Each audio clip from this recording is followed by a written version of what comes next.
Welcome back, ladies and gentlemen, to another video. I am so excited to be back in the 3-car. This is my home, this is my place, and yeah, Stockton. I kind of dropped the ball on getting the video cameras on for qualifying in the helmet cam, so yeah, but you know what? We captured the rest of it, and let's hop along and check out the journey. Thank you, Morgan, for the beautiful intro to the video and allowing me to just talk over it. And yeah, we got a left front mud cover, new hood, new numbers, and yeah, like I said, qualifying didn't go how we really wanted it to, but that's the name of the game in sprint car racing, and you just got to keep your head up and keep on plugging away at it. So here we were starting 7th in the heat race, and we kind of were fighting some issues of the car just being a little tight and rolling up in qualifying, and we did a couple of things to try and help mitigate that, and we were marching in the right direction, but we could have gone more. Ooh, big tire clip. But yeah, still nonetheless, you gotta always attack every time you hit the track. Like, I can say all these things and we're working at the car, but when you're out there, you gotta just drive the shit out of it. You can't fix the car when you're out there. I mean, we have a shock adjuster and a wing now, but that can only do so much, and I don't think a shock's gonna fix the attitude of your race car at all.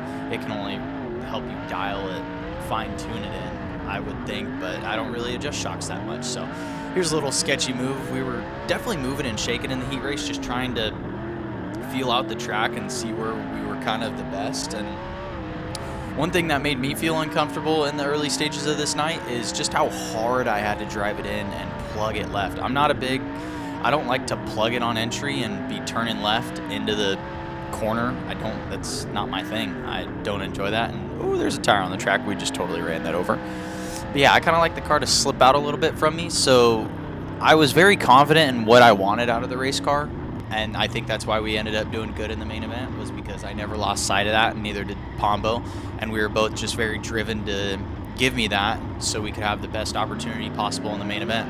But I knew in these heat races, every spot that I passed was just going to increase my chances of starting better in the feature. And me and TK have a little bit of a measuring contest. There's a ruler there on the infield for those of you that didn't see that. And yeah, I won the measuring contest, which was cool. TK's definitely a badass, and you don't really ever want to do a measuring contest with him. So it was cool to come out on top of that one. Thanks, TK, for not running me down in the infield tires, because I don't think I was going to lift, and I don't think you lifted either on that. Wish I would have had the backwards facing GoPro, but yeah, started last after I spun out in this heat and marched our way up to 5th, so nothing to shake a stick at. But now we're starting 15th in the feature, and this was a good feature. And John Clark, I'm gonna put you on blast in the end of the video, but yeah, leader goes, you go, buddy. That's the rule.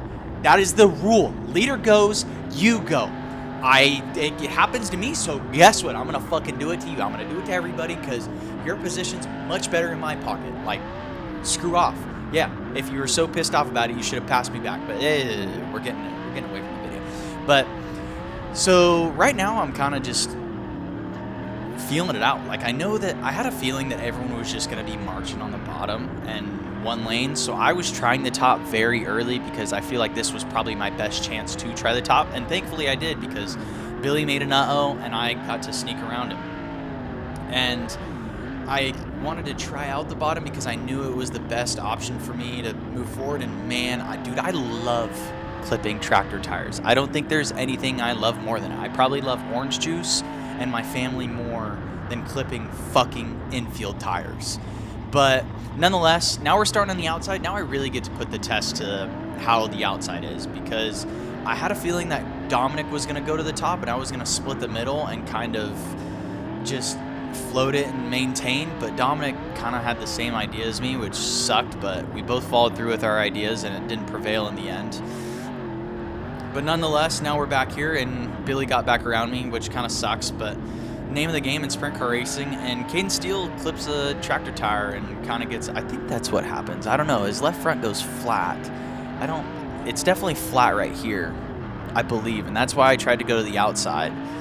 And very fortunately enough, he goes to the infield. But unfortunately, Billy gets to rip around me right there, which kind of sucks, but oh well, that's racing. And bingo, we did not complete a lap. I was pumped about that, because now I got the inside. And same thing, John, if you're watching this, watch. Doesn't matter if it's you, Bud Kading, anyone, dude, I'm doing it. Leader goes, you go. That is the rule for wing sprint car racing, and I'll be damned if I don't exploit the rules as much as I can at the end of the day. So, yeah.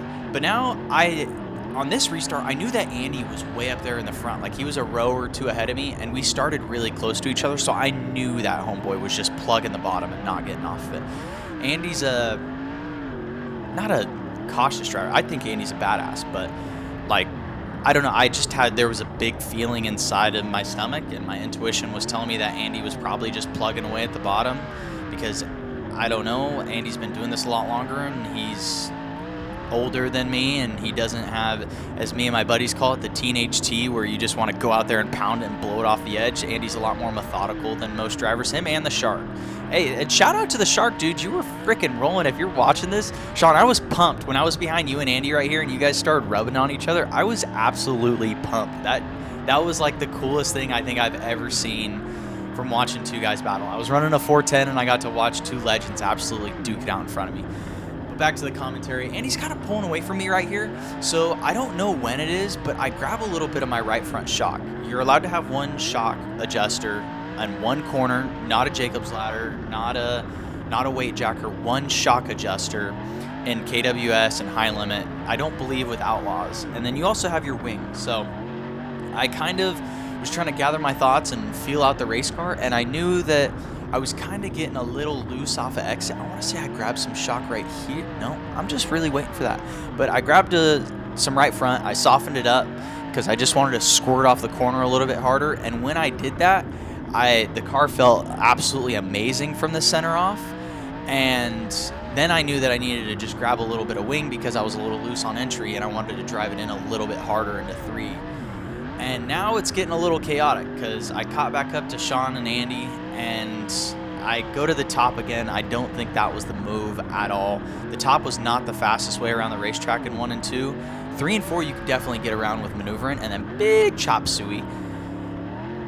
But yeah, the truck was actually really good for the first night out at Stockton. I thought it was going to be juiced up. They got rain all week, but track crew, you guys actually did a really good job. Race ran pretty smooth. Ooh, a little bit more wangle right there.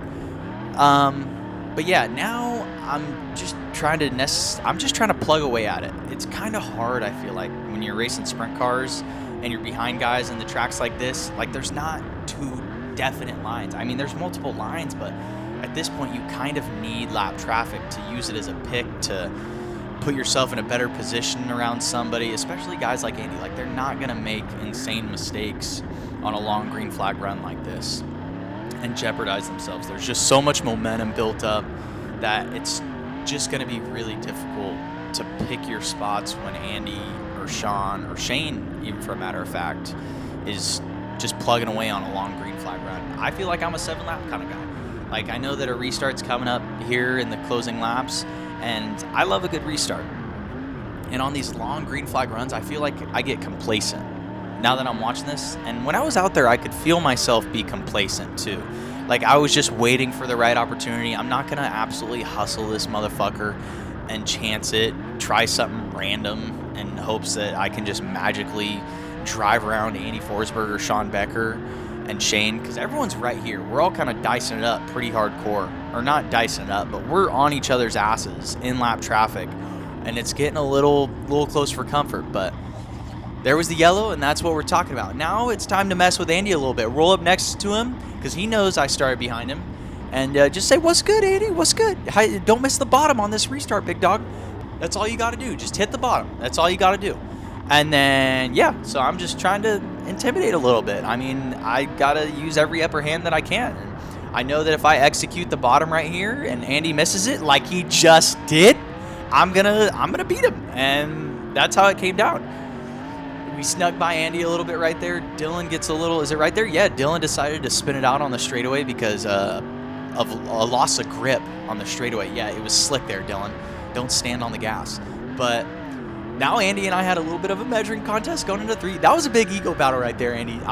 When you shoved it underneath me, I was not lifting. I was either blowing it off the track, smacking the fence, something other than letting you pass me. I was not going to let you back around me. Yeah, because I'm big on personal victories, and I really wanted to beat Andy. I feel like Andy's a very strong competitor, and my opinion of him is that Andy's been doing this a long time, and he's very methodical, and he is fast. Andy doesn't win as much as he used to, but Andy, dude, you're still a badass, and I respect you, and I wanted to beat you right there, and that was a big ego clash.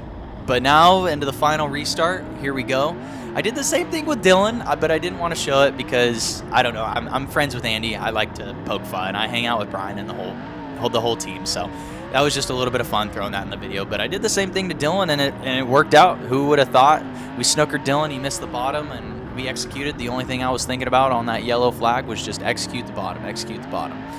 And yeah, and I didn't know it at the time, but because I don't know where the scoreboard is at Stockton, that's kind of one thing I've been trying to develop is don't look at the scoreboard. Like, just focus on your race. Who gives a fuck how many laps are left? You're going to get the checkered flag when the checkered flag comes out. Just focus on what the fuck you got to do and execute every single manner of it possible. But yeah, the white flag was out, and then boom, the checkered was out, and I was like, oh shoot, we got fourth. That was sweet. That was definitely a great rebound from the beginning of the night when we qualified 19th and finished deep in the heat race. But yeah, I wondered if because I was buzzing my tires a little bit under the yellows. I waited for someone else to hear it or to do it, and if I heard it, then I was like, then I'll do it too. But I guess John was just a little upset about me jumping the start. Boom! Yeah, that's awesome. Thanks. I'm bringing that up in the driver's meeting. You peppered me. So yeah, but anyways, thank you everyone. Hang loose, Rusty. Thank you everyone for watching the videos. I really appreciate it. I'm getting a little bit more animated doing this stuff behind the scenes while I'm talking over the camera, and yeah, I'm really excited to go into High Limit Las Vegas. I'm definitely going to be pulling out the other recording apparatus, getting a little bit more behind the scenes like I used to. I've been dropping the ball this year on the start of the videos, but hey, we're just getting back into the work of things. I've been really focusing on getting my cars ready and making sure everything's right for High Limit. So that is my main priority. YouTube does come second. But now that we've already ran the 3, we're into the flow of things. Yeah, I'm ready to attack and do the YouTube stuff, elevate the racing career, and of course have fun. I'm racing with my family. I'm racing with my closest friends, Joey, Pombo. Thank you guys so much for all the hard work that you did.